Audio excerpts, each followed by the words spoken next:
प्रभु की दासी अपनी आखिरी सांसें ले रही थी। यहां तक कि उन्होंने अपनी मौत का टाइम भी लिख दिया कि इतने टाइम पर मेरी मृत्यु होगी, ये मंथ होगा, ये टाइम होगा, सब कुछ उन्होंने अपनी मृत्यु से पहले ही लिख दिया। जी हाँ, मैं प्रभु की दासी कैथरीन कुलमिन की बात कर रहा हूं।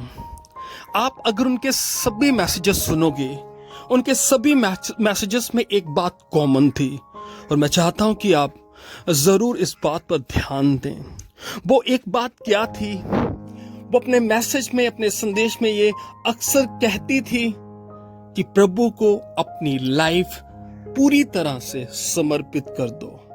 अगर आप उसके काम को, उसके बड़े हाथ को अपनी लाइफ में देखना चाहते हो, अगर आप पवित्र आत्मा के द्वारा यूज होना चाहते हो, मिनिस्ट्री में ग्रोथ देखना चाहते हो, उन्नति देखना चाहते हो, लोगों को बचाना चाहते हो, प्रभु के पास लेकर आना चाहते हो, एक बात आपको करनी होगी, अपनी लाइफ को पूरी तरह से समर्पित कर दो।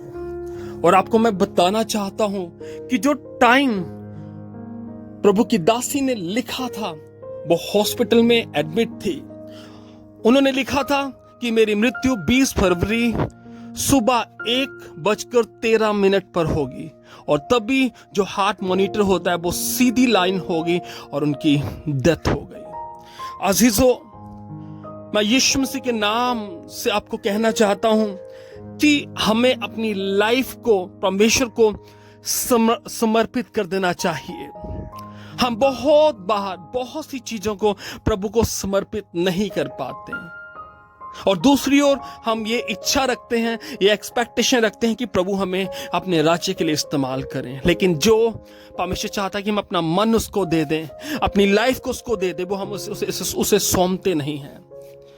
आप देखिए, प्रभु की दासी के आप मैसेजेस देखें, कैसे परमेश्वर ने अपनी दासी को बचाया और बनाया। बहुत से लोग सेवकाई के द्वारा बचाए गए, बहुत सी रूहों को बचाया गया, बहुत से चिन्ह चमत्कार हुए।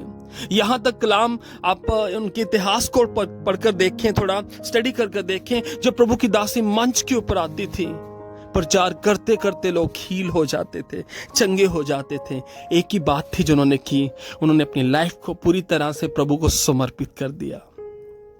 और यही चीज हमारी लाइफ में होनी चाहिए कि हम पूरी तरह से अपने आप को उसके हाथों में दे दें।